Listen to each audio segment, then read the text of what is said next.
What's up, everybody? How's it going? It is time for the Artists of Data Science Happy Hour. All right, guys, the queue is getting filled up, letting everybody into the room. So happy to have all of you guys here.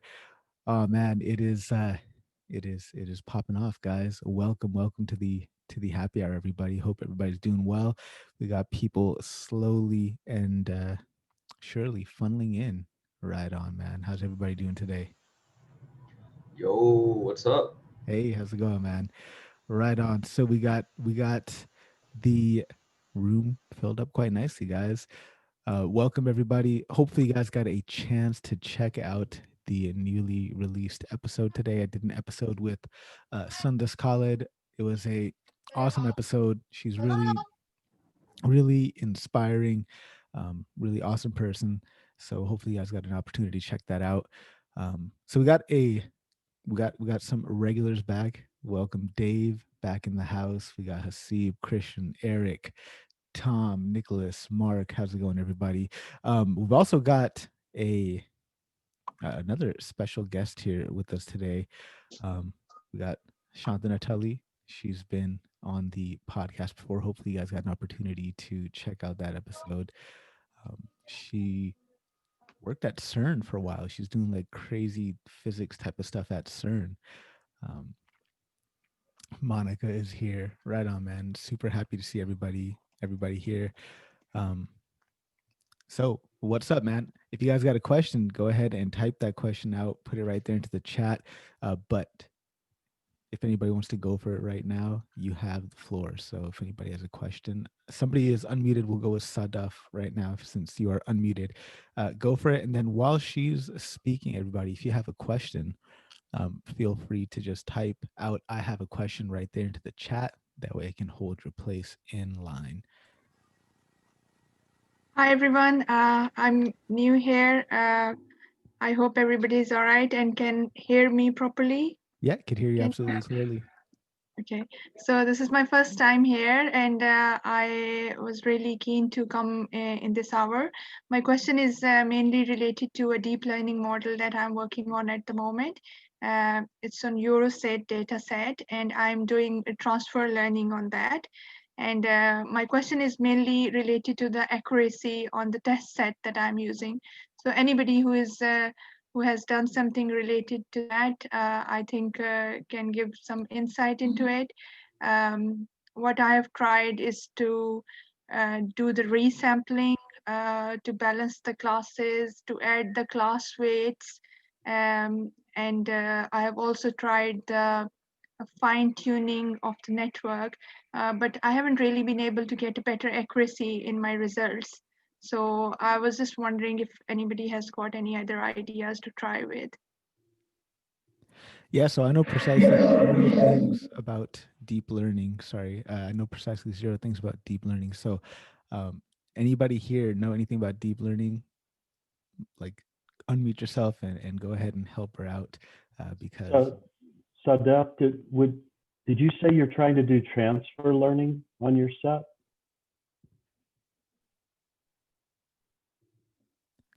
Yeah, that's right. I am trying to do transfer learning using the ResNet model on the Euroset dataset. And my accuracy on Euroset is really good. Like I'm using the Euroset all dataset, which has all the 13 bands, and it's about 96%, so it's not too bad. But later on, I need to test my model on a new data set, which is again images from Sentinel-2, but they are compressed in a different way because they are basically TIFF files which are of different sizes. Some of them are 20 by 20, some of them are 60 by 60, some are 120 by 120. So what I'm doing that I'm only reading the three files, which are the actual RGB frames, changing their size to 64 by 64 so that it can use my model, and then trying to get the accuracy on it. And that accuracy is really poor. They are basically 100 images, and my accuracy is about 30% on them. So I think 4 or 5 of them are predicted to be the right classes. The other ones are not. So that's really not good. And I did try various techniques on it. Like I did try fine tuning my model, um, where I'm training the whole layers. I also tried adding the class weights because I can see that my classes are quite imbalanced, in a way that I am only my classifier is only there to differentiate between the man-made and the nature classes. So they are basically Boolean classes, not the traditional 10 classes which are given over there. So my task was to only differentiate between the two, and that has made my data set quite imbalanced. So due to which I have tried oversampling, undersampling, class weights, but none of them has really improved the accuracy. So any idea? I'm going to make a suggestion. This could take more than one show. And what might be better is if Sadaf and I went offline over the weekend a little bit, and then maybe brought a story back next week. Oh, love that. Yeah, What's it's an your absolutely benchmark accuracy? excellent idea. It's just going to get it's going to get into a lot of talk, Sadaf, and I have more questions than answers at this point. But why don't you say you and I will just see where we can get, and I promise everyone true confessions if we completely bomb. Yeah, okay. That's no problem. We can discuss it next week. And do you want to, can we communicate over the email? Would you like to communicate over the email in the meantime with your questions? So to save time on Harpreet's show, I'm going to send you a LinkedIn request right now, and we can start chatting over LinkedIn. All right. Yeah, sure. That's fine with me. So. Perfect. Yeah. Right on. Well, hopefully you get the help you need set up. Thanks for asking your question. Apologize if nobody here was able to answer that. All right, so we got a lot of people funneling into the room. Wow, 40 of you guys. This is awesome. Damn. First question I see on the docket here is Christian. He's got a question on data engineers looking to move towards data science. Christian, go for it. Yeah, so I made the mistake about posting on an interesting article I saw around data engineers and how we need more of them than data scientists. And I guess the whole of LinkedIn assumed that I was some data engineer whiz or something. So several people reached out to me about how do you go from data engineering to data science? And I told all of them, I'm not the person. You need to show up here to the office hours. And guessing that most of them wouldn't, I decided I'd ask the question for them. So one question I got was specifically from a team, it's like a team lead of data engineers, and she says, you know, for herself and for her team, she's thinking about they all kind of want to skill up towards data science. And so I kind of have a twofold question. Number one, is that a common thing that you guys hear? Number two, why would that be a good thing to do? And then I guess third would be her question, how do you do that? Definitely. I'll open this up to Joe because I think he's the man for that. I think he is here. Yes, he is. But I'd say, man, like as far as I'm concerned, data engineering is data science. It's just focusing on a different aspect of it, which is moving something from one place to another so that somebody else can do something with it. So as far as I'm concerned, data engineering is data science. Was the question to move from data engineering to data science? Sorry, kind of jumped on in the middle of that. Yeah, specifically the question was like, what is the best path if they're wanting to skill up in the direction of what I have to assume is more analytics and statistics? But the phrase that was used was going from more of the data engineering to the data science side, not only for themselves, but for their team. And so, of course, I have some questions around whether or not that's, I'm sure there's probably a lot of it depends what you're trying to do, but wondering how common that is and how somebody might go about doing that. Yeah, that's a good question. I think my friend Matt Housley might have an opinion on this too. I think, how would they go about doing this? I would think that a data engineer has an advantage in a sense where they understand the data problems, hopefully. So, and then it's just a matter of making models or or analysis off of those. So, But the skills you would need, I think it depends. As you point out, there might be analytics that need to be done, in which case having good brushing up on stats isn't the worst idea. Learning machine learning these days is, I would say, a lot easier than it used to be. So if you wanted to leverage that, that's also a thing. And then I think there's also like a third path too, where it's not even a data scientist per se, but like a machine learning engineer. That's becoming more and more of a viable career path. And so I think there's a, that might be an option to try out too. So yeah, but part of what I would say is focus on the things that maybe the data scientists aren't so good at. And you might want to do this through collaboration. So like find a good data scientist who maybe needs some help productionizing, help them productionize their models, actually teach them about productionization and have them teach you about data science, like collaborate and learn a lot of those statistics, study the math, study all the examples you can find online, work through Coursera, but then actually work with the data scientist in the production environment to figure out how to be a data scientist day to day, but one who can also deliver production because you've been a data engineer. And so you know how to spin up Docker containers, for example, or how to set up workflows and Airflow and those kinds of skills that are not easily learned, that you really have to pick up on the job as an actual working data engineer that makes data science successful. But Matt and I are also people that moved in reverse. Like we jump in the cars, recovering data scientists, right? So I've actually heard that narrative more than the other way around. So I guess that was kind of why I had that second part of the question is, why would they be doing that? Is that as maybe a progression that they just want to go down, or is there some common reason that happens, So I'd say, like, personally, man, I feel like people think that there's like a progression, like first year data analyst, then you do this, then you do this, and then become a data scientist, and that's like the top of the mountain. I don't really think that. I don't view it that way. Like, I don't think there's a progression from going to data scientist to then machine learning engineer and then data engineer. You know what I mean? I think they're all on level playing field. They just take care of different aspects of the life cycle. So if somebody is a data engineer who wants to transition into data science, I think along the lines of what Joe and Matt were saying is just do code along sessions with a data scientist, right? Like pair programming sessions, try to understand how they think about the problem and how, they're using the data to inform how they're going to build a model. I'd love to hear from Dr. Tully. Yeah, it's Tully, by the way. Oh, sorry. No worries. Hey, yeah, this is my first time. Nice to be here. I just wanted to say that it's also important to draw the distinction. So data engineers sometimes refer to sort of people who, engineers who will handle the ETL of data, right? The data warehousing, the architecting the data,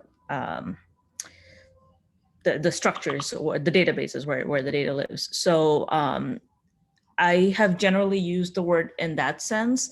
And so if you're going from that definition of a data engineer to a data scientist, then your journey is a bit different than if you're going from more of a software engineer to a data scientist, which I think is what we've been kind of talking about.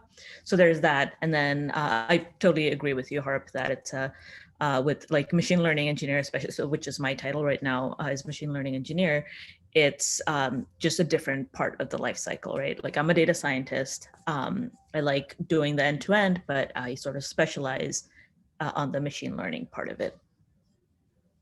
Some interesting comments here in the chat. I want to open it up to Russell, and then after Russell, we'll go to Carlos on this topic.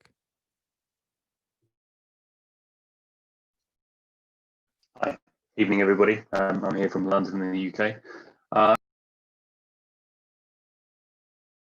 Russell, I think you muted yourself. Fine, I did click it. Can you hear me now? Yeah, can hear you now. Okay, great. Evening everybody. I'm here from London in the UK. My quick comment was just from a data engineer's perspective versus a data scientist. Given that you've got the extra insights into the data already, just be careful that you don't start to fit the work you do in the data science realm to match some predispositions, expectations, so that you kind of force an anomalous result. Make sure that you do conform to best practices for data science. Learn from a good data scientist rather than just jump in and do what seems to feel like, because it may not necessarily be the right thing. Thank you very much, Russell. Carlos? Yeah, I was just gonna say, it's funny to hear people trying to go from engineering to science, because it's almost like I'm tired of doing all the deep technical work. I want to talk to people again. And I'm like, oh, every business, like every job ad I see does the exact opposite. They want people who know, like, I want you to set up all your own AWS instances and also all your own APIs and also all your own Docker containers and also infrastructure as code and also make sure all of it's super auditable and also be really good at stats. And it's like, dude, you need like 4 jobs. So, I mean, it's interesting to hear that question. I think what people can do is just emphasize the experience they have communicating with business people, because they will just have this idea in their head that the engineers are like behind the screen and they're not super good at explaining problems, stuff like that. But that's not true. Like, you've worked with product managers, like you've explained requirements that you needed gathered. And like, you just have to like twist your resume to be more communicative, because they're just assuming that you're like super technical, but like a hermit, which is like super weird of a stereotype to have, but that's like kind of what they're coming from. So really, it's just about spin. I really don't think you have to worry about any technical aspects of it. And then there's another part of that question that I really liked. That was the why would somebody be interested in doing that? And I think that why is specific to the person, right? My favorite part about data science is it's like the business aspect of it. Like, I like making money and I like figuring out how to use data to make money. That's what I enjoy doing. Like, I mean, building models and stuff, that's cool. Like, that's a part of it, but I mean, I like the business aspect of it. Dave, what do you think about that? Why would somebody want to make the shift, or what are some reasons somebody should consider whether or not data science is the right path for them? Yeah, I kind of added a thought on this into the chat session, which is really this idea of like, what do you mean when you say data science? Because at one end of the spectrum, I'm with you, Harpreet. These days, I like using data to make money. And if you want to have the biggest impact on the bottom line, you got to be close to the business people. And you're not necessarily doing a lot of hardcore engineering. And if you love hardcore engineering, that might not necessarily be the path for you. So something more along the lines of machine learning engineer might be better. So I think it really needs to, you really need to talk about how do you want to use data to affect the business. If you think of it from an engineering perspective, which is totally cool, by the way, then maybe data engineering, machine learning engineer is probably better for you. If you want to use analytics and affect larger parts of the organization, you're probably going to be doing a lot more data storytelling and more applied stats and that sort of thing, and working a lot with business people. And as I indicated in the chat, a lot of data scientists, a lot of analytics pros these days are getting burned out specifically because they're dealing with business people a lot. No offense to the business people, just is what it is. So ask yourself, along that spectrum, how far do you want to go? How much of the interaction do you want to have with the business people? These days I'm over here, but early in my career, I was over here. I didn't want to deal with business people at all. I just wanted to write code all day, every day. Based on comments, Harpreet, I'm going to volunteer Manpreet to chime in.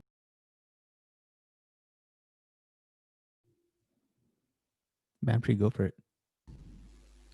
No, I had just this question that I have started my career as a data engineer.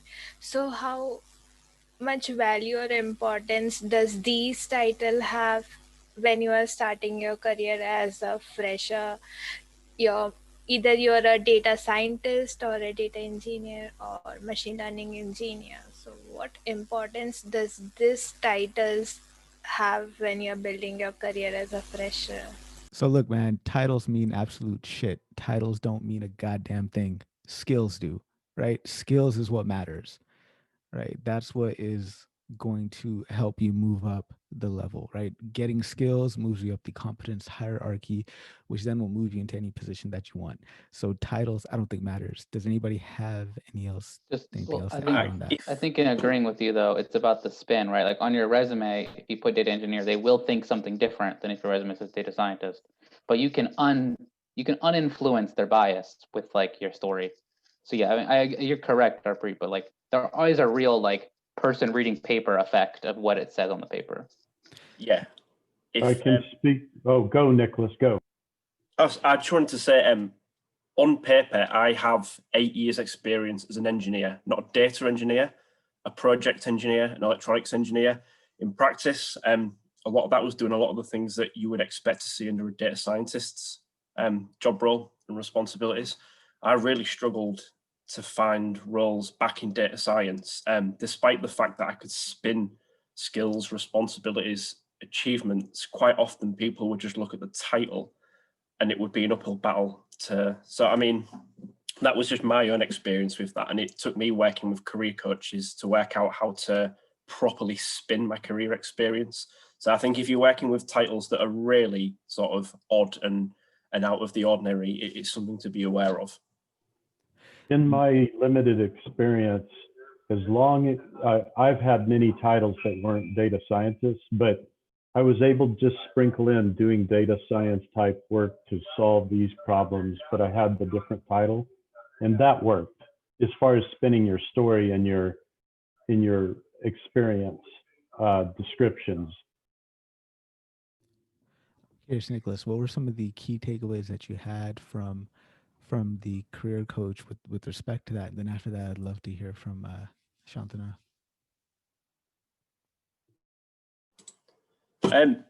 Some of the key takeaways that I had were focusing on actually, so typically you see a lot of results-driven emphasis on CVs, but I was told to actually focus a little bit more on process so that I would have a means of demonstrating that actually I know the kinds of things that you would do as a data scientist, and I could demonstrate some of that. So I tried to build a little bit of that into my CV. I'm not entirely sure it was all that effective. Like I said, it took me quite a long time to break back into a more conventionally titled data role. Possibly not just because of the title, maybe because I was absolutely shit at interviewing, who knows? But, you know, something to bear in mind. Thank you very much, Nicholas. Yeah, let's hear from Shantanu. Then after Shantanu, I'd love to hear from Monica and Giovanna on this title. Yeah, I just wanted to go back to Manpreet's question about as a fresher, right? As someone who's just entering the field, how does the title impact what you do? And I think to answer that, what will be more helpful is for you to look at the job descriptions and talk to people with these different titles to figure out exactly what they do and figure out for yourself what you want to do, what you see yourself as doing, and then sort of develop those particular skills and try to spin your story in that sense. Because you're not trying to battle like, you know, any stigma or whatever comes from a certain title as you're shifting to another title. You have an open canvas, so you can figure it out. Thank you very much, Shantanu. Monica or Giovanna? Yeah, as far as the title goes, I agree. Titles don't really mean very much, especially across different organizations. A data scientist might be one thing at one organization and a completely different thing at another organization. So if you have the ability to maybe do some kind of like job shadowing, like if you're in a company and you want to stay in that company, but kind of become a data scientist, really understand what that means by sitting down with somebody and figuring out what tasks they actually perform on a daily basis. Because you might, you know, have one thing in your head and you sit down with that person and you're like, oh, this is not what I thought I was going to be doing. Never mind. I don't want to do this anymore. And just keep in your own circle or maybe move on to a whole different role. So that's sitting down and doing a job shadowing, I think would be very beneficial. Thank you, Monica. Giovanna?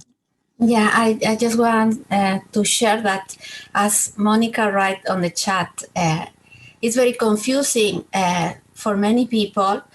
For the recruiters, sometimes what is the meaning of a data scientist or what is the role of the data scientist? So I think the important thing here is to know what you want to achieve, what you want to learn or to be, and as you can start doing this job, and then you can learn more about the skills that you want to develop. So at the end, it depends on your goal, in your vision statement. I think this is the important thing, that if you have the opportunity of being a data engineer now, okay, this is a great experience for your resume. It's going to be great, but you can continue learning what you want to achieve.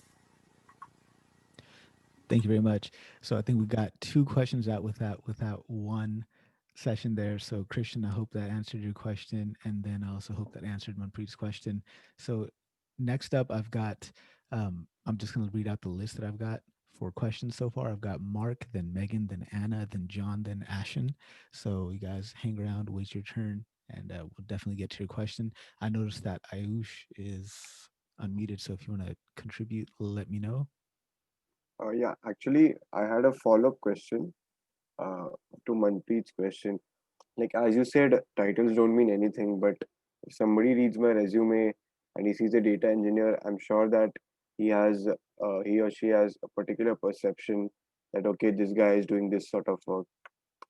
So, for example, if I'm a data engineer and I've done more of a data analyst kind of work, so is it okay that I write a data analyst on my resume rather than the title given by the company? Or yeah, how does it work? I mean, you can just that's what an interview is for, and that's what the resume is for, right? So, I mean, I wouldn't just make up a job title on your resume, like it's not for that, but you can describe your role, right, on your resume and talk about the work that you did. And then when you're brought into the interview, you can even bring that up as well, right? Or and sorry, go ahead. No, I was gonna say if you need to write a cover letter to explain that, right? So no, there's ways to get around that. Christian, go for it. I was just going to say, if you have an instance where the title really doesn't match what you're doing, I might say that's an exception. So I had a role one time where the title the company gave had nothing to do with what we were actually doing. And so my resume, based on what I knew about the industry, I put what that title probably should have been.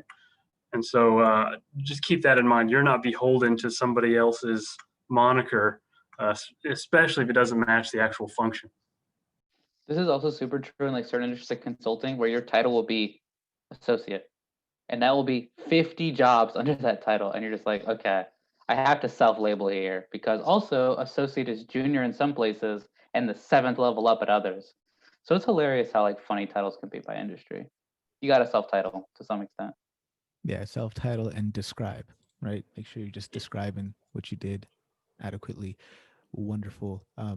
Nicholas, do you have another point to add to this? Yeah, be very careful with self-titling.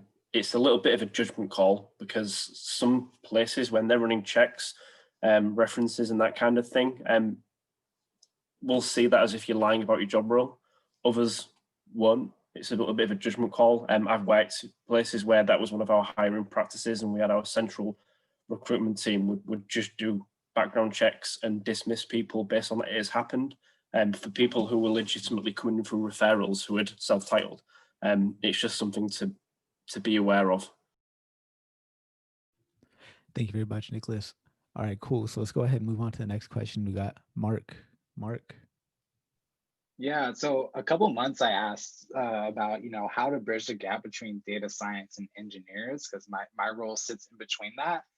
And now that I've kind of worked for a few months and done some projects and actually put some data science projects into production, I have like a more narrowed question about that, where I think the crux of the challenge I'm dealing with is that I think, and I would love to hear other people's feedback, is that I think, the type of data structures we work with are pretty different. And specifically, like the engineers are building web apps, at least for my company, and that has a totally different type of data structure, while I also do analytics where we want a flat file tabular where it's easier to put into like a data warehouse or do SQL or some other type of analytics on that. And so my question is, since my role is actually taking those analytics and putting it into production, is how do you find that happy medium between working with these flat files versus doing more complex data structures? And so to give context for my recent project, I was working on this NLP pipeline. You work with sklearn, you got to use arrays to kind of put things through there. But at the end, I need to get it working to a web app, and it needs to be like some complex format. And so building code that can be used for both teams, like where's that happy medium between, data science best practices and engineering best practices? Node.js. I don't have a huge answer for this. You should try to do a lot of research on the engineering frameworks, 12 factor apps, great link, easy to read. on like how engineers think about applications? Because you might be thinking about applications differently than they do. But I don't have an answer to your question. Yeah, and Mark I was thoroughly confused by that, to be absolutely honest. In the end, all analytical techniques require a matrix of data, one way or another. Yeah. So I guess I'm kind of confused when you're talking about data structures. What do you mean, like JSON versus a tabular representation? Yeah. What are you So talking about? yeah, that's more so a reflection of me still trying to learn on the engineering side. Hence why I'm asking this question. I think the way I can put it is that, for example, like if I'm doing analysis, I'm going to use like a pandas data frame, right? But for the engineers, when I'm reading their scripts, they're using like a dictionary with name tuples and doing all these different components where it's not necessarily flat. And I think that's where I'm trying to get at. Yeah, so if I understand you correctly, this is something that I've had to deal with quite a bit. So for example, we had a telemetry system at a previous job that recorded all of the web telemetry, clicks and scrolls and all that jazz. They stored that as JSON in an Elasticsearch cluster, which did nothing for me, right? I can't do anything with that. So I had to pull the data out, transform it, and work with it. And if you're referring to like this idea that they don't want to use pandas in particular because they want to use something else, that's going to be, in my experience, quite a bit of a hard sell. Engineers tend to be prima donnas. I'm going to say it. It used to be me when I was a software engineer, and all software engineers I've ever worked with, they're all prima donnas. They like to write code the way they like to write code. Unless you could provide them a very convincing explanation, why not? So I would tend not to worry about the actual code itself insofar as your work in analytics goes. Basically, they can work with a tabular representation if they really want to, and you shouldn't care about how they actually write the code to work with a tabular representation. At best, what you could do is try and work with them to make sure that you guys can communicate with data in a way that works optimally for both of you. And if they're all off on JSON, you might want to work and say, hey, look, I know you guys love this document format thing, but it doesn't really work for me. Is there something we can do to kind of make it so that we can both be highly productive? I think a challenge that I'm having is that I wear both hats. So I'm actually adding to their code base. So I have to conform to them. But then also I'm trying to get them like, hey, we create this new product feature. I want this data into our SQL database so we can actually like see like, is our product feature actually cool and people using it? And that requires a different format. And so I'm like, I'm wearing two hats, but I'm like, there has to be a better way. Can I wear both hats? Or is it just kind of like, I just like, it has to go with what's the majority kind of rule kind of thing? Yeah. Okay. Speaking as a former software architect, you should write the code the way the engineers write the code using all the standards and frameworks that they use. Sorry, you're just gonna need to learn both if that's the case, more than likely, because the last thing you want is to dilute the integrity of the software engineering for your considerations only. That's not a good idea either. So yeah, and I feel you, especially if you're like, hey, I want to put in some telemetry in this web app so I can push data to a database so I can look at it. And the engineers are like, I'm not interested in that. So you have to go do it yourself to make sure it happens. Been there, done that. And guess what I had to do? I had to write code in the format expected by the software architecture, because to do so would be, quite frankly, just not a very good idea. That role, by the way, is sometimes referred to as an integration engineer or a data integration engineer, something like that. Do you have any experience working with this type of data? I'm assuming, Mark, that it's you got data coming into like a NoSQL database and you're finding it just challenging to. How'd you know it's NoSQL? I mean, 100% is NoSQL. So yeah. So that, I guess the challenge is then, okay, how do you go from NoSQL to then, something that is more amenable to analytics? Have you heard of like the ELK stack, Elasticsearch, Logstash, Kibana? I don't know if that's going to be helpful or not. But I mean, if anybody else has experience working with this, I'm willing to bet Matt, Joe, or Shantanu might have more. I'll just make some broader comments about communication between software engineers and data analysts. And so one of the problems we see consistently is that people developing the software aren't even really following best practices for software engineering. and they're not thinking about analytics at all. And so you at least want to be communicating with them and saying, hey, this data has value. Let's figure out, you own the structure, but here's some things that would be really helpful. So here's an example we saw. We saw online classified ads, and they were using like dates as a key in JSON structures. David's laughing. Total nightmare to parse that. I mean, it's just, you need like a million case statements or something in SQL to deal with this kind of stuff. And so at least you can gently nudge the software engineers and say, okay, it's still going to be nested data structures, but change the structure a bit so that we can do something with the analytics. And then we're going to help you by feeding back into your app and helping you out. So I think one of the things we advocate is for kind of end-to-end analytics, like cradle to grave data structures, where at least the software developers are thinking about how the data is going to be consumed, even if they're still prima donnas and still going to do things their own way. Yeah, and I think the guardrails to that too is putting up good data pipelines, right? So, I mean, that's what Matt and I do all day. But in theory, analysts, data scientists should have a central hub where they just pull their data from. You shouldn't have to pull it from source systems, for example, and that data should be analytics friendly, data science friendly, et cetera, et cetera. So no dates for keys. That's stupid. Don't do that. You know, a million other things could trip you up. But yeah, communication is pretty key. We tend to find like semi-structured data like JSON, like something like Snowflake or BigQuery is like the perfect place to put that, because it's queryable with SQL or hook a notebook up to it or whatever. So we're big fans of that. But pipelining solutions to get the data in, I mean, there's like a bajillion solutions out there to do that these days. So it's easier than it used to be. Mark, was that helpful at all? Super helpful, because I was just trying to figure out, you know, what's the next approach. Like, I'm wearing both hats, but like, which one do I focus on, or how much do I wear which one? Trying to get a good sense of it. And so that was very informative. Because yeah, I don't want to break their code base. That's because those revert my code back. So so this is really helpful. Anybody else have any experience working with this type of scenario? Definitely go for it. I see Greg is in the building. Greg, do you have anything to add to this? Yeah.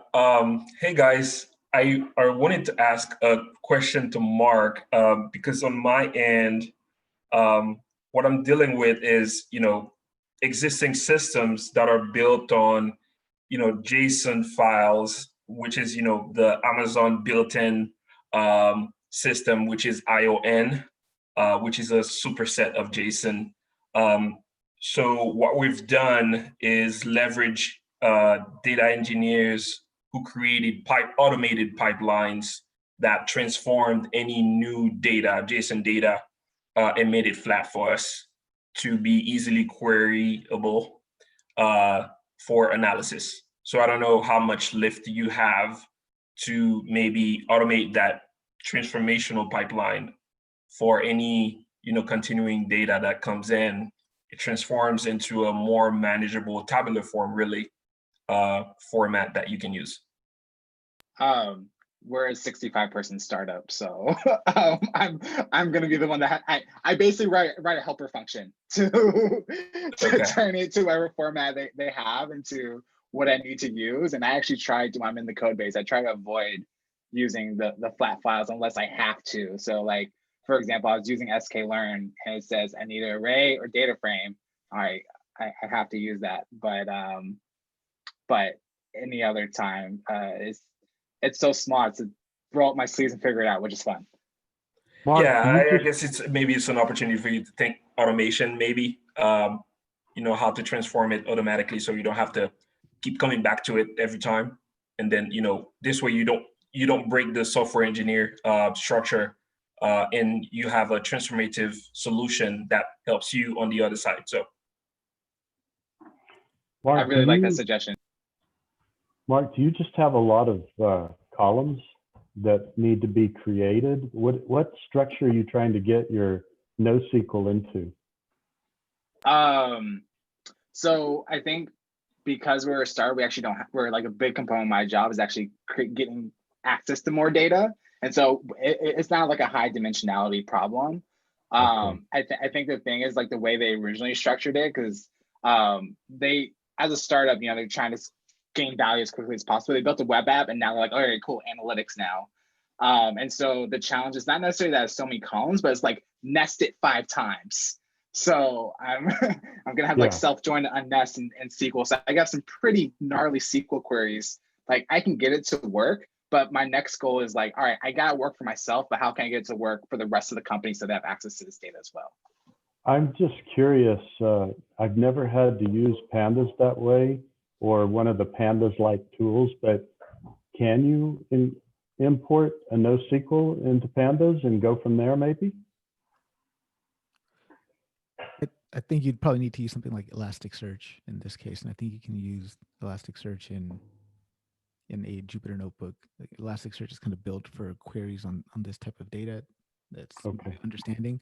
So could a solution be for you in this case, possibly or maybe replicating that NoSQL database into a sandbox for your own and then building a pipeline that takes that NoSQL data and the flat files or whatever representation you need, have that be in a database with whatever tables you need, and just design appropriately? Is that? I think that this is starting to go out of my scope of understanding, which is the awesome place to be at, because this is a nice learning place. But I think the challenge is that, I guess how I understand it, kind of like how our kind of pipelines work, is that we pull from our database that engineering is set up. It's not necessarily database, but store of data. It goes through all these different pipelines and transformations to like a GraphQL kind of thing. So like after this system in, start this, XYZ. And then at the end, they're like, all right, now put this into BigQuery.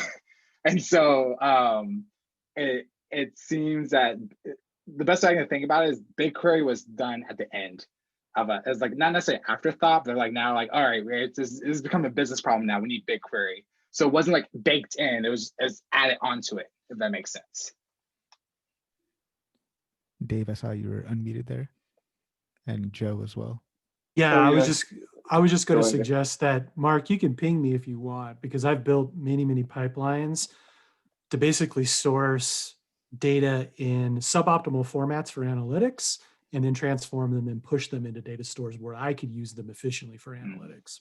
So you can ping me I was gonna say on the same LinkedIn thing. if you want. Yeah, hit me up too. We work in Google Cloud like all day. So cool. Hit Dave and I up. We can do a conference call. It'd be fun. That would be great. I'll reach out to both of you, because this is one of my OKRs for this quarter, is figuring this further out. This is literally the kind of stuff that like Matt and I do every single day. So you're in good hands. Perfect. And Dave's awesome too. So yeah. Add me to that. No, I'm not awesome. I just hack things together, just so that we're clear. Hey, if you guys get this coordinated, please invite me. I want to be there. All right, guys. Mark, thank you. That was a great question. Great discussion on that, guys. So next up, we got Megan. Then after Megan, we got Anna, John, and then Ashen. So, and then after Ashen, I probably won't be taking any more questions because it's probably going to be running over time there. But Megan, if you're still around, go for it.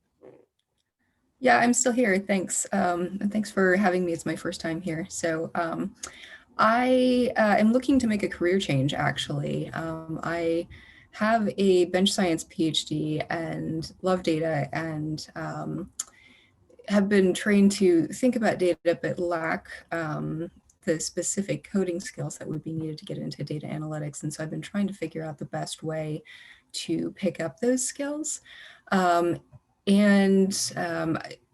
You know, I have been working through some online courses right now, and also talking to my sister-in-law who does business analytics.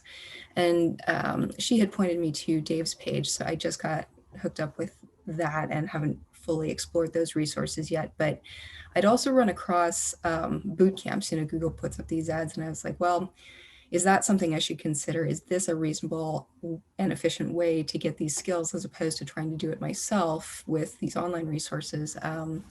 But I've been getting mixed reviews, you know, both from what I can find online about, you know, the specific company involved with the one I'm looking at, and, you know, from my sister-in-law, who says that she hired some people who'd been through a boot camp and was not very impressed. So what's the general feeling out there about boot camps, and then about how to pick up these skills to get into data analytics in an efficient and financially reasonable way? I'd love to hear from Shantana, Tom, and Dave on this. Yeah, happy to jump in here. So did you say bench science? Yeah, I wasn't sure how much data you wanted. So geochemistry. So I've mostly worked in Excel. Got it. Okay. Yeah, that was going to be my follow-up question. Yeah, because a PhD in STEM to data science is a pretty common transition, right? But everyone's journey is different because what you do during your PhD, how much coding you get, and all of that is very different. And that's probably why you're getting mixed opinion or mixed signal on this, is because it works for some people and it doesn't. So I came from a particle physics PhD, so I'd coded in C++, never got the formal training, but sort of had to learn to code as I was doing my research. So it was relatively simple. I mean, it took a while, but it was relatively simple to get the machine learning engineer title, even though I've never, I'm not a CS person. But with if you've worked primarily in Excel, but you have good sense of data and how to validate data and the summary statistics and all of that, probably analytics type of role makes the most sense, would be my guess. And I'm happy to take this offline as well. But for that, there isn't really a good boot camp as a thing. Like there are lots of like data science boot camps, right? That'll sort of teach you a little bit of regression, a little bit of classification and all of that.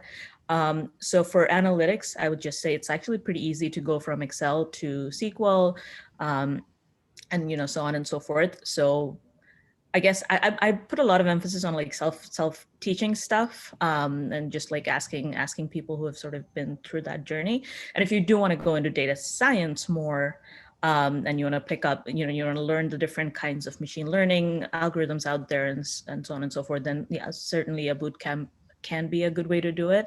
There's a question of like, is it worth the money and so on and so forth. But yeah, happy to get more into this aside as well.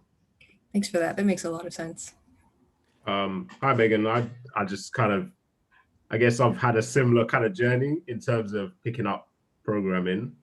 So kind of the way I went about approaching it was, so I started last year to try and learn Python. And what I did was I first kind of took a course on Coursera on Python. And then it was just like literally practice from there. I don't even think I finished the course before I just jumped into a project. So where I got the project from was, I don't know if you've heard of Kaggle. Can you type it into the chat so I can see the spelling? Yeah, absolutely. Yeah. So I'll post a link. But yeah, Kaggle is basically a resource where you can get a load of like data science projects, and there's loads of tutorials on there as well. But basically, that's how I taught myself how to program in Python. And there's competitions on there as well. So like when you get a bit more confident, you can enter a competition. It's all free. And you can actually see where you are in terms of like your machine learning skills compared to all the other competitors, like ranks your machine learning model in terms of predictive ability against everyone else. So yeah, that's kind of, that helped me a lot. So I would definitely recommend that. But yeah, just start simple, start maybe with a course or something. And then when you feel like you're getting bored of the course, try and do a project. Okay, that's great. Thank you. Can I make a quick suggestion? Absolutely, yeah. Megan, you mentioned that you are heavy Excel, and I can give you a quick little story for me. Is more of a self-taught in the world of data, and I'm a big fan of Excel, and I would advise you to start with Power Query. Where you can learn how to manipulate data, do some transformations, ETL jobs. Power Query is inside of Excel, and that's where that's what sparked the creation of Power BI, which is a visualization tool. So you can kind of take a look at where you work right now. If you want to stay there, look at some real use cases, and then start taking the data that you usually work in normally, and then start manipulating that data using Power Query. And then Excel still has some good functions to help you predict some values, do some testings, validate those tests, and then start moving into what that looks like in Power BI to kind of visualize your findings. So that will give you a good start as you also dig into a lot of the materials that are out there, where you can dig into the different sections of data science, because it's a wide field. You'll have to select what you really want to do. Just like Santana was saying, if you want to go into analytics, so you can get yourself oriented. But Excel is a great start, in my opinion. Thank you. I think Dave has some great advice on this topic since he wrote the class on it. Well, I don't know if it's great, but it's certainly my advice, that's for sure. So Megan, the first thing, I'm gonna key off something you said and tell me if I'm over-indexing on this. I picked up on this idea of, hey, I want something practical. I don't have 2 years and $200,000 to spend to make this happen. So the first thing I would suggest is sit down and think about what kind of role you want to target. Because if you want to target the mythical unicorn data scientist, the competition is tough. And you can do it if that's your passion, but it's going to take a lot of investment and time and effort to get to build the skills that you need.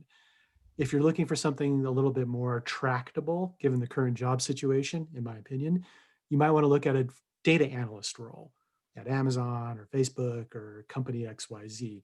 And generally speaking, based on all the research that I've done on many job positions in the analyst category, Excel, SQL, statistics, basic statistics, usually don't need anything fancy, and Python or R, generally speaking.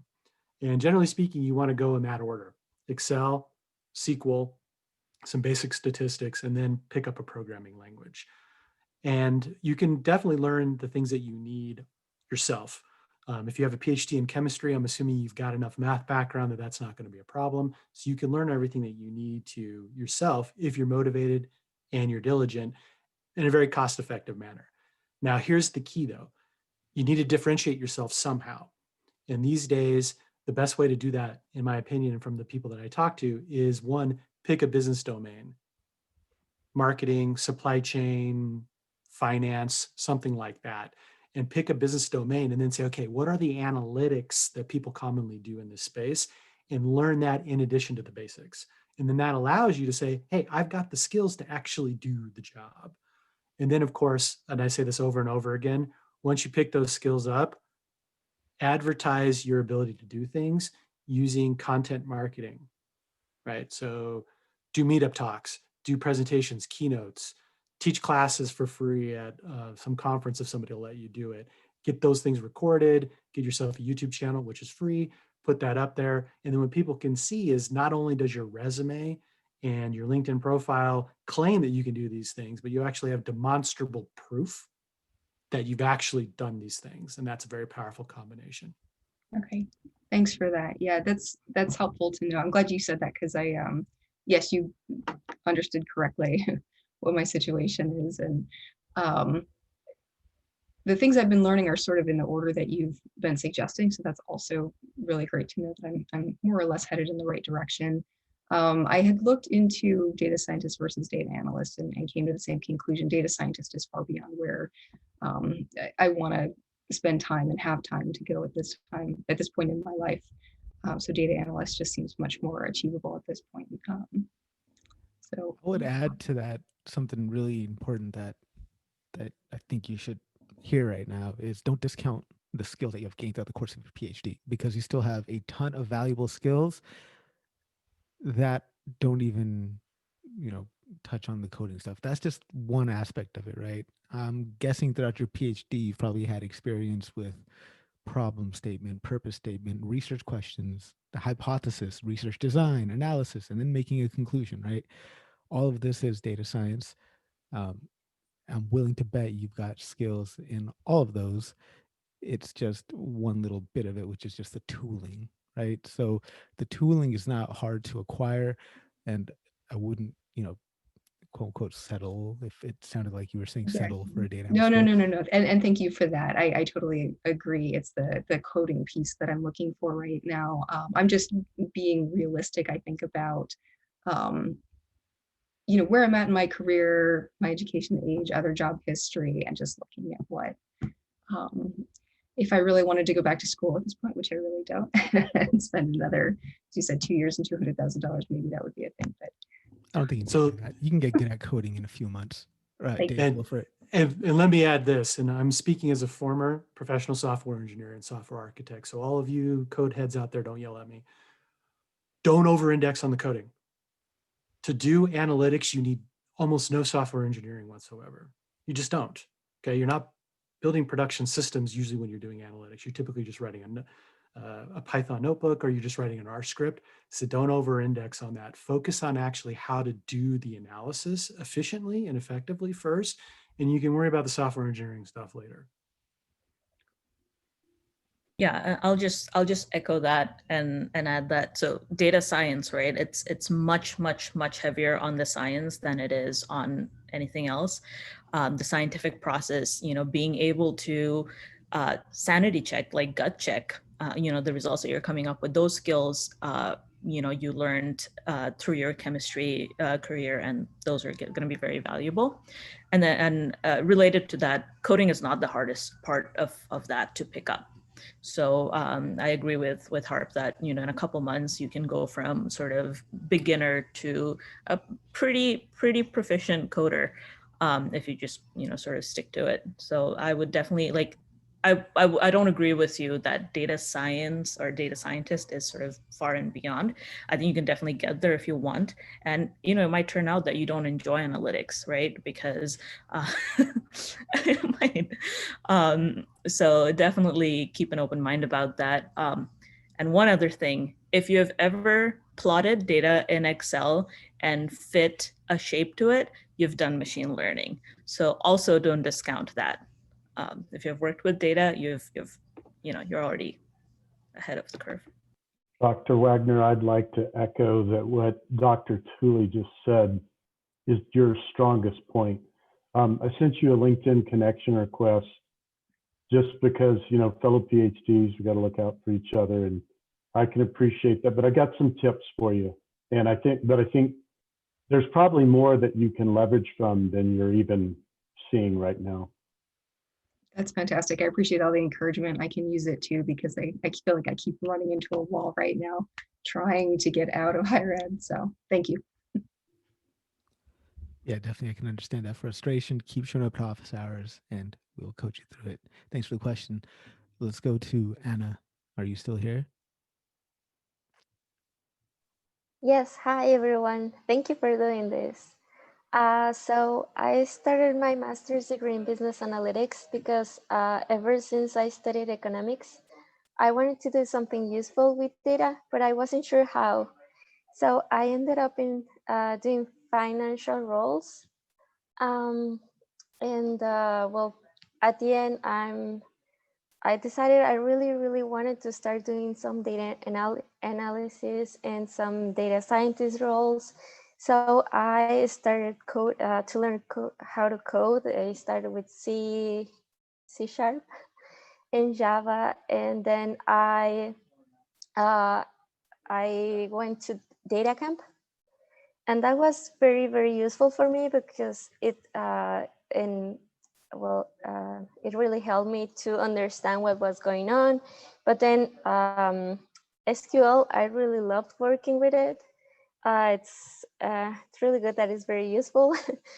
And but I'm struggling between R and Python. I completed some data analysis courses in R, but as I've seen a lot of roles, they all try to use Python. So I don't know if I'm on the wrong track or not. Carlos was telling me that for finance, I should stick with Python. So yeah, that's my question. I was going to say, so economics, I love economics. The field is shifting to machine learning is like the thing now, especially for finance, recurrent neural networks, LSTM, all that stuff for finance stuff. And that's all in Python. In grad school, you chose the quant route, which was stats in R, or you chose the finance route, which was like ML and Python. And that was like the division, like that was like second semester, that's your division. So I think you're right to stick with Python and do finance stuff. But really, I mean, yeah, you're just gonna look for your first job. If you're looking specifically in finance companies, stick with Python. but really try to focus on like the fundamentals and like what's interoperable between the two of them. You might want to look at the higher level stuff like, okay, I'm typing code, sure, but is it object oriented or am I writing functions? Like, how am I thinking about how I solve these problems? Because the way you program is really the manifestation of how you're thinking about problems can be solved. So object oriented versus functional, it sounds kind of fluffy, but if you just like look a little bit into it, you'll see like, oh, like those are pretty different ways of getting problems solved. And I do think you should do Python, but I like R personally. And I would say just take a inventory of jobs that you find interesting, right? Like just do a search for whatever data scientist jobs in your area, and then look at all the ones that you look at it and you're like, oh man, this looks cool. I like this job. Print that out on an actual piece of paper, and then do that for like 20 different jobs that you find interesting. And then take a highlighter, like an actual highlighter, and then highlight what that role is requiring. And then whichever one wins out, tally it up, R1, Python 1, right? And whichever one has the most, then you've got your answer right there, right? So it starts with you need to have some clarity on what it is that you are trying to do in your career, because there are certain roles where I think Python is going to be more necessary. And then there are certain roles where R is going to be more necessary. So speaking to the R side of things, I'd love to hear from Dave. Where do you see, what type of roles do you see using R predominantly? And then I'd love to hear from Monica on this as well. So if you take the industry consideration out, so for example, big pharma is still heavily on SaaS for particular reasons, and they're starting to move a little bit towards R. So if you take the industry specific stuff out of the equation for a second, generally speaking, it's going to be based on how much coding and whether or not you're writing production code is really going to determine whether Python is going to be like the thing, or if people have just latched on it and they just put it in the job description. Because generally speaking, what you're going to find in a lot of analytics roles is if you can do all the job and you can write it in R, but you don't know Python, most of the time the hiring manager is going to be like, okay, no problem, right? You can do the work. I don't really care how you do it. But if you're working like on a heavy duty software engineering focused team, yeah, Python's probably going to be the ticket. The other thing I would mention too is if you go down either route, just remember this is not going to be the last programming language you're going to learn in your career. You're going to learn the next one after Python because it's going to happen. So generally speaking, it's really going to be focused on what the role is. If you're interested in writing and maintaining production code as a machine learning engineer or as a data scientist or whatever the title is, Python's probably a good way to go. If you're more interested in doing the analytics and working with the business and focusing on that, R, based on all of my research and job descriptions, is just fine right now. There's no necessarily requirement that you have to have Python. Most job descriptions list R or Python. You just have to know one. So it's really going to be focused on, like Harpreet said, what kind of roles are you interested in? And if they tend to be predominantly production engineering focused, then Python's the way to go. True confession. I chose Python just because Python sounded cooler than R.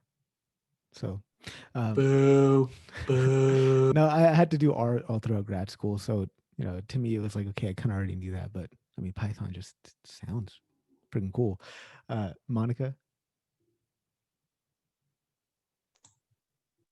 Can you hear me now? Okay. So I love the Python and R debate. I actually started off in R, and that's only because the group that I was doing a rotation with, they were using R. But to Dave's point, they didn't really interact with any of the software engineers or anything like that. They just did their analysis within the group. So R was something that worked well for them. Python, from my experience, is just a lot more popular and I guess transferable, especially when you're working with other groups, other technical groups. So then you can kind of talk with each other. But yeah, to Dave's point, if you want to do the route where you're interacting with others, I guess go with Python. I'm also learning Python now too, just to learn all the things. I got to learn all the things. Yeah, I mean, I just like writing software. I think just the idea of writing software is so cool to me, and I just love coding as well. So, I picked up Python for that reason, and now it's like now I'm like doing a bit of Node, because I just wanted to learn it and understand it, right? So it kind of just depends on what your motivations are for your career and where it is that you're trying to go. But yeah, enough of that R versus Python debate. We've talked about, I think, every single office hour. So you can go back and listen to like the last 15 of them and hear what other people have to say on this. John, go for it. So yeah, just to give you a bit of background on myself, currently working in financial services for about 7 years now.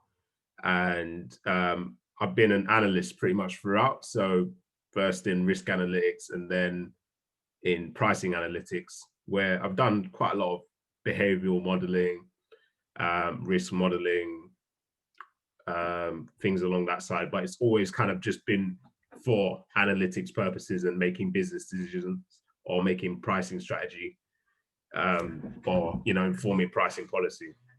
So now I'm trying to kind of transition into data science roles. So last year I had like several interviews with all the kind of big places, Facebook, Spotify, some consultancies.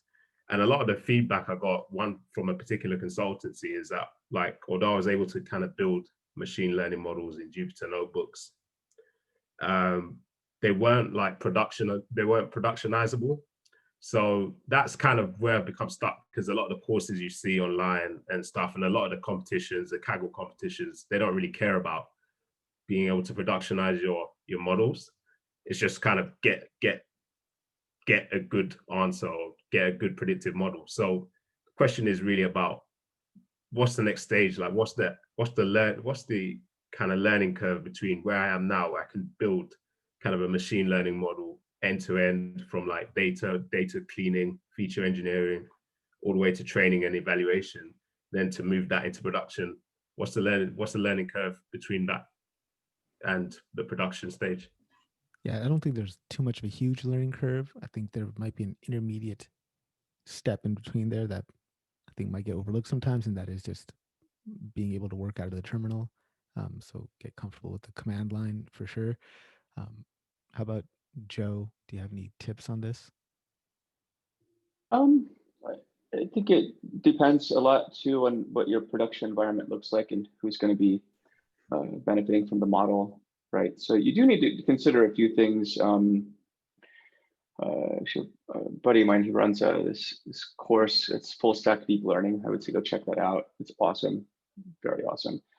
It's taught at Berkeley, and anyway, I think that covers a lot of the stuff you need to know. But there's a lot of nuance and stuff too, like model debugging, right?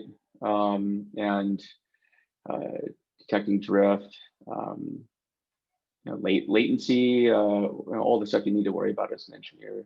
You need to start considering when you deploy your model. So yeah, there's a lot to consider. I would say look at like ML ops. Might be like one thing to go check out. So that's a whole entire universe of rabbit holes that you'll be very busy with for a while. So in case it wasn't fun enough just training models and stuff, now you get to deal with all this other stuff. But if you're in the cloud, are you guys in the cloud or? So where I'm working currently right now, there isn't that capability at all. We're quite old school. Everyone uses SAS, and it's all like DBMS, like SQL queries, analytics in the SAS environment, and then if need be, we'll spit that out into an Excel model. A lot of stuff I'm talking about, I'm doing in my own time, like just to kind of upskill myself. So yeah, it does seem like it seems like it is a bit of a rabbit hole, because every time I get somewhere with this, I've kind of learned how to do something, and I've read a ton of books, and now it's like, oh wait, but now you have to learn how to productionize this. It's like, oh, so yeah, it's like they call it the Red Queen effect. I think it's like running faster and faster to stay in place. And it's very much what this is like. I mean, if you wanted to get a good comprehensive look at what I think is a pretty good end-to-end ML pipeline, like AWS SageMaker Studio, I think that's awesome actually. I mean, there's still maybe some details it's missing, but I think for the most part it's mostly there. And I think that would be if you want to check out what that actually looks like, I would say just start there. It's awesome. Awesome.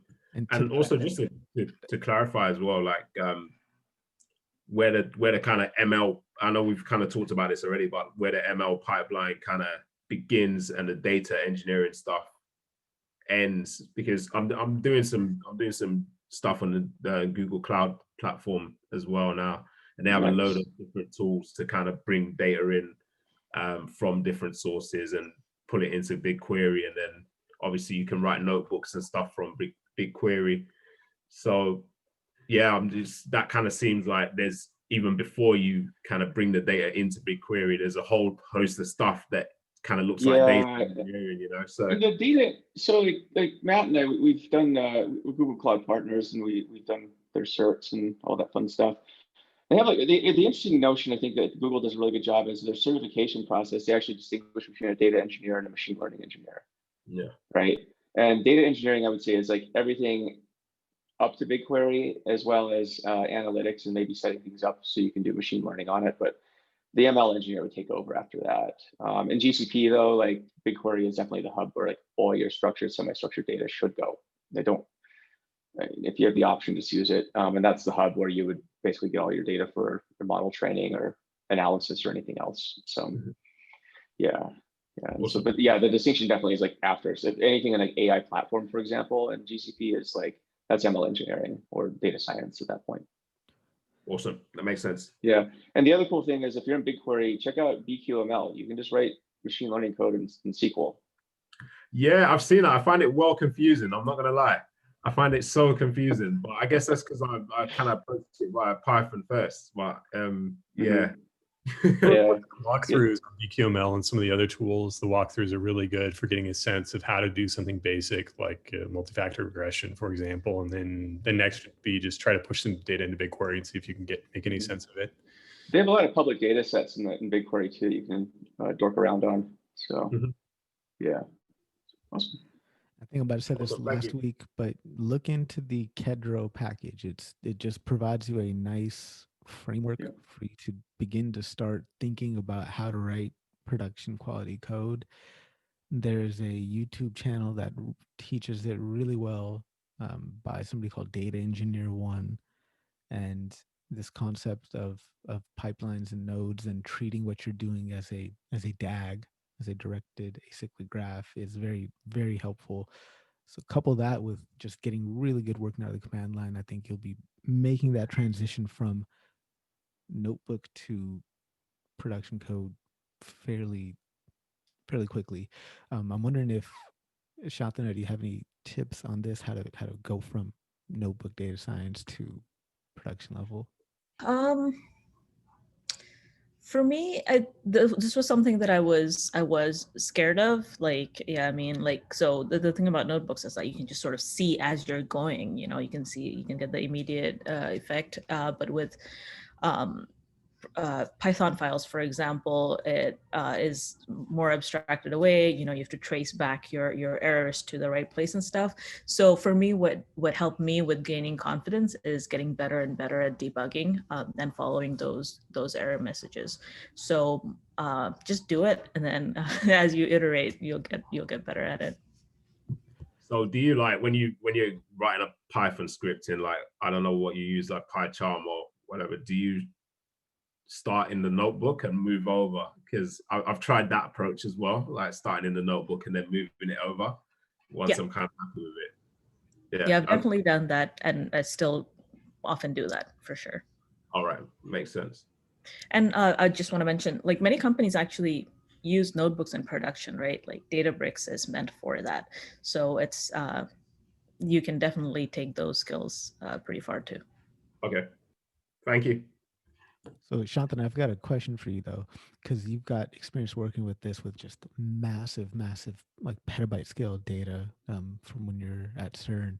So if you had like a huge data set, like petabyte scales with hundreds of thousands of features, how do you even begin analysis on a data set of that size? Yeah. So with particle physics, it, like, if we didn't have the physics, it would be impossible, right? So having that domain knowledge really helps with very large data sets, knowing, how to get to the meat of the data even before you sort of started looking. With data sets that you sort of pick up from Kaggle or elsewhere, it's a bit harder because you don't come in with the domain knowledge, but definitely start with a smaller section, right? Like siphon off a little bit, maybe random sample or whatever, and just get your eyes on what the data actually looks like. And then eventually you can incorporate more and more of the data. That's one way to do it that I've done before. So maybe like take like a random sample of this petabyte scale data and then do some statistical methods for feature selection, maybe chi-squared or mutual information or things like that, and then extrapolate from your sample set to the entire data set? Yeah, so slowly the more time you spend with a given data set, the more you're going to know about it and more familiar you're going to get with it. So just starting somewhere. Like my favorite Python commands or pandas command still is head, right? So just taking a look at the data goes a long way. So if you wanted to do some quick feature selection methods, say variance threshold, standard deviation method, or something like that, are you able to do these vectorized computations relatively quickly on a petabyte scale data set, or would it still make sense to do random samples? Yeah, I would still start with this. So yeah, now we're getting into more specifics. But if you really have to come to a data set like completely blind about like the context, and that's just a bad idea, right? Usually that's a very unnatural thing. If you're working at a company, there's some business context around the data that you're going to be looking at. So you should always come in with some information. But if you have to come in blind, I can't think of a better way than to just, I mean, if you literally can't hold everything in memory at once. I mean, Spark of course helps with that, but yeah, I would look at a subset, and then yeah, definitely looking at correlations, how different features play with each other. Another thing that really helps is coming up with hypotheses. If you sort of don't have a theory for what you might see, then you just sort of don't know where to start looking or what to approach. So coming up with hypotheses of what you might expect from a given data set and then sort of working to validate those. Awesome. Thank you very much. We've got time for one more question if anybody has a question. Ashen had a question, but I think he said it was answered in the chat. I see a leftover question from Christian. I'll go ahead and I'll ask this question. I'll leave it open for anybody who wants to contribute to it. He says, if you were to try to roll out good data governance at a large organization that does not have data in its DNA, what would be the first few key milestones you'd want to strive for? And also, anyone who would be the most important champions in the organizations in your mind, C-suite, revenue, IT leaders. I'll leave this open for anybody to tackle. Just really Go ahead. If you're new to data science, you don't want to find yourself in that role. So if you're new to data science, don't take on that project. Monica, go for it. Yeah, so I've been in those types of roles where we're trying to, data governance at an enterprise level. And the first thing that you really want to do is get all of the stakeholders on board. You need to have that support and the want for that culture to change. Otherwise, you're not going to get anywhere from there. So what one of the first things that we did was do road shows. So we put together kind of a plan of, what is data governance? Why do we need to do this? Why is it important to treat data as an asset within this company? The benefits to do so and why that helps, and then do that within all of the different departments within the organization to kind of shift that culture. And then from there, once you get everybody on board, then you can start getting into the weeds. And, if you need a tool to help you to get that tool in place, and then get everybody through, getting together their data dictionaries and whatnot. Thank you very much. Any other questions? I see Ben Taylor joining in at the exact last minute here, Ben. Thank you for making it. So I'll leave it open for a. I've got a very quick question, Harpreet. Yeah, definitely go for it. So it's kind of building on one of the things that Dave Langer said earlier on, that, learn the languages now, but there's going to be a new language. So I'm just wondering, given all the advances with machine learning and all tech, how long might it be before we actually just speak to our computer and say, go get me that data set, do this and give me these insights, and you don't actually have to type code in yourself?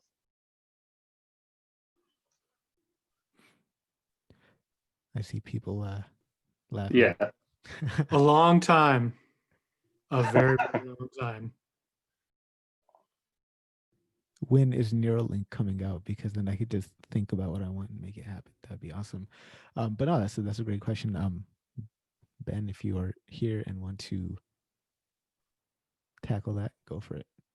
Oh, when is Neuralink coming out?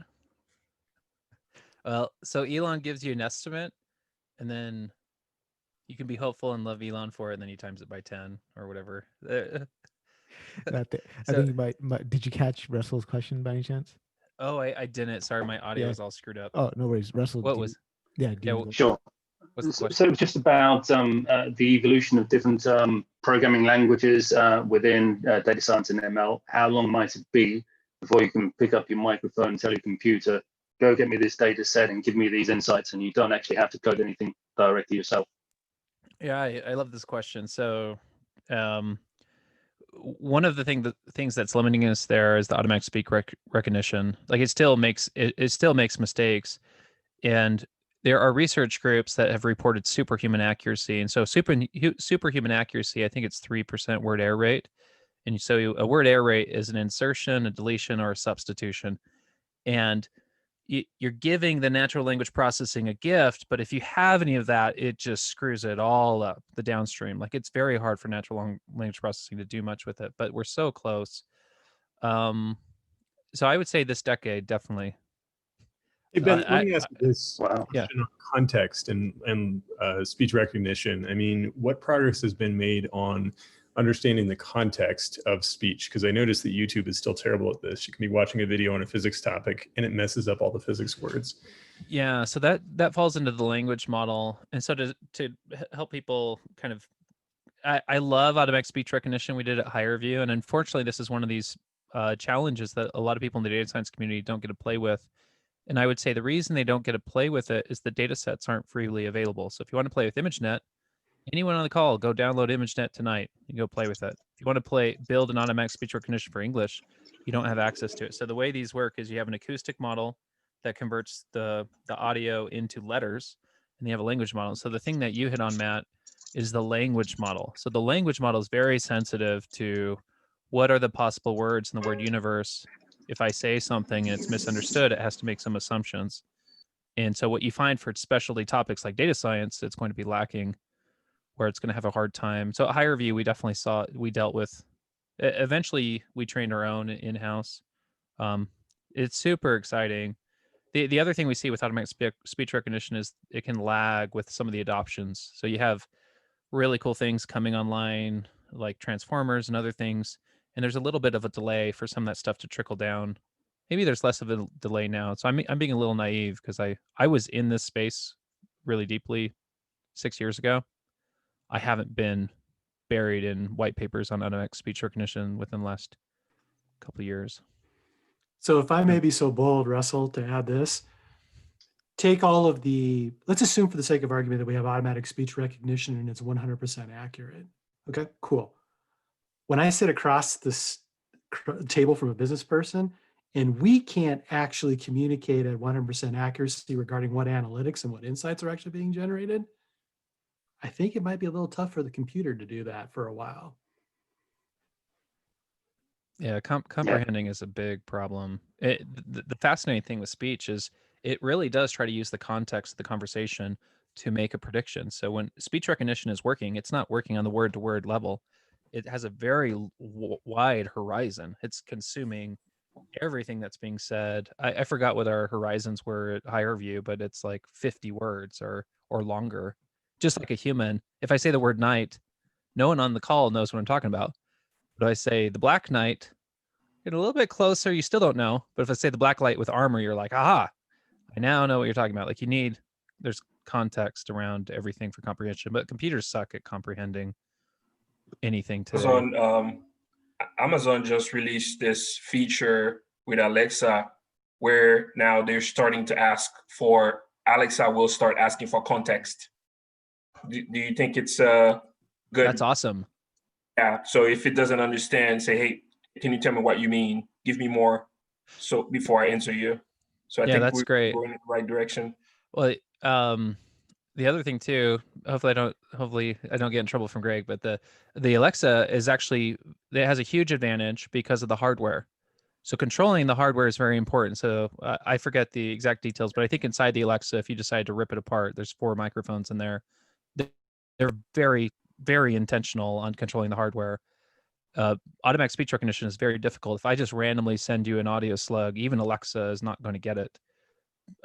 Like for that type of machine learning on the back end, but because they control the hardware, that really allows them to nail.